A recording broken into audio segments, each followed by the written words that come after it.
illegal immigrants, or undocumented workers. Estate tax versus the death tax. A detention center or a concentration camp. This is all framing, and that's what I want to talk about. Framing is using language to influence the way we perceive things. And in politics, framing is incredibly important.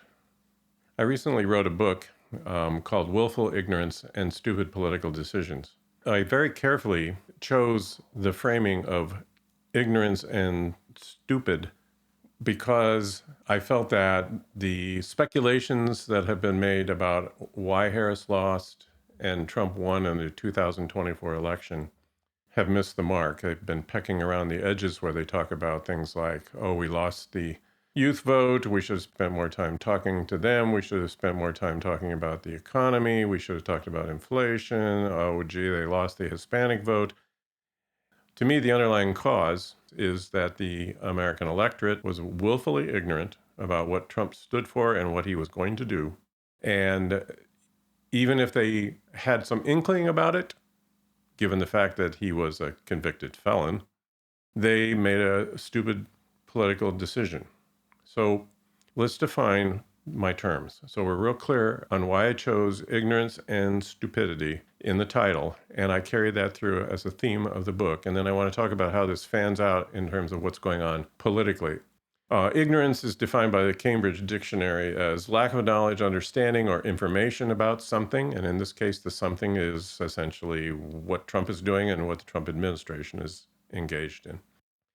Now, ignorance is not something that you're born with. It's not inherent to being a human being. Oh, gee, there's some people who will always be ignorant and there's no way that they can do anything about that. It's a choice that people make. You have to choose to remain ignorant.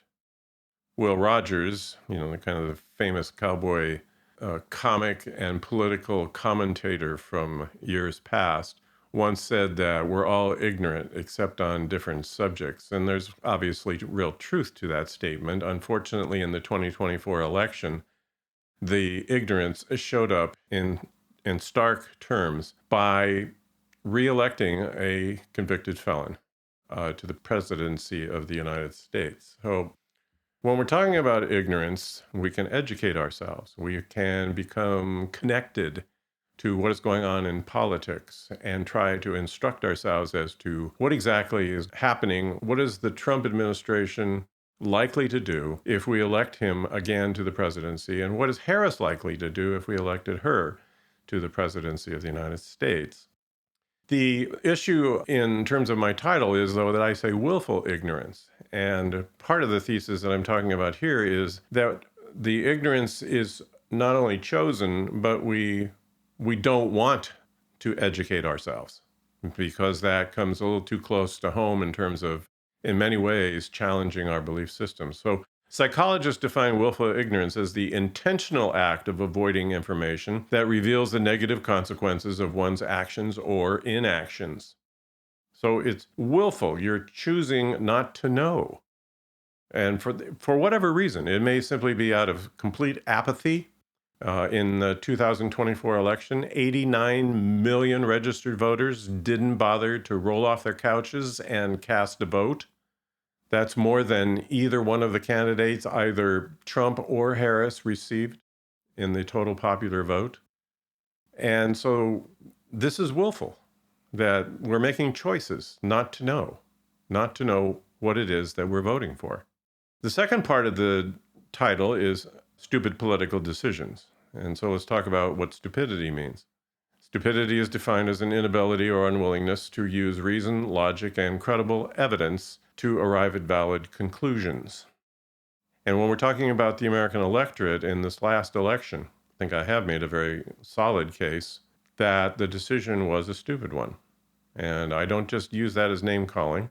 I meticulously lay out a case that is predicated upon reasoning, logic, and credible evidence in order to make that conclusion. Now, I want to make it very clear that, again, stupidity is a choice.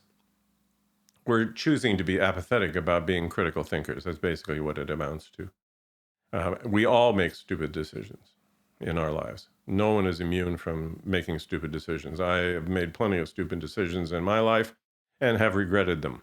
Psychologist Robert Sternberg wrote a book more than 2 decades ago, and he titled it Why Smart People Can Be So Stupid.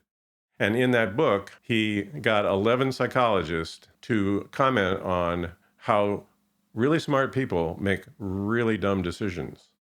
Now, the difference that's going on here, though, in terms of the political realm and the 2024 election, is that when faced with really stupid decisions, we should be embarrassed by those stupid decisions, as I have always been when I've made a stupid decision and someone has pointed out to me irrefutably that, wow, that was a really dumb decision.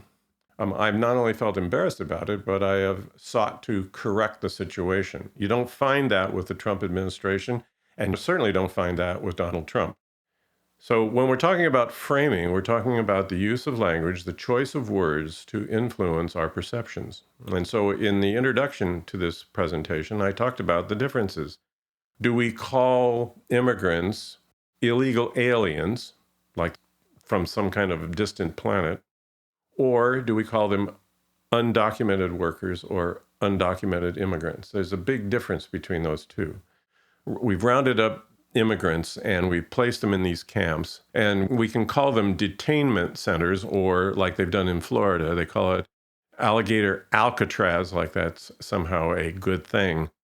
Or we can call them concentration camps, which people, of course, on the more liberal side of politics are starting to call them. It matters what we call them. And the important thing, though, to stray from just being a name caller, because I know that some people have said when I've given them the title of my book and they said ignorance and stupidity, oh my God, you're just name calling. And if you talk to the voters and you call them ignorant or stupid, of course you're not going to persuade them. Well, duh, of course you're not going to. And I'm not suggesting that that's the way to go. But what I'm doing here is analyzing the 2024 election in terms of what is the underlying cause. I'm not saying that we should start calling people to their face, wow, you're really ignorant and really stupid. There's a lot of different ways of addressing that, and I do in the book. So what I'm saying is that when we're talking about name calling, that's not what I'm doing. And I'll explain it by simply quoting again a dictionary. Merriam-Webster's dictionary defines name calling as the use of offensive names, especially to win an argument or to induce rejection or condemnation, as of a person or project, and here's the important part, without objective consideration of the facts.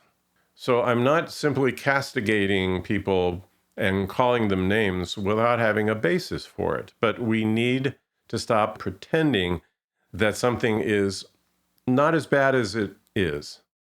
When we avoid saying that the reason why the election went the way it did, by coming up with a whole series of different explanations which don't get at the fundamental cause, which is the electorate was willfully ignorant, and they did in fact make a stupid decision, then we're avoiding the truth. We're avoiding the objective facts. We're avoiding the logic, the reasoning, and the credible evidence that says that's the truth. It was willful ignorance, and it was a stupid political decision.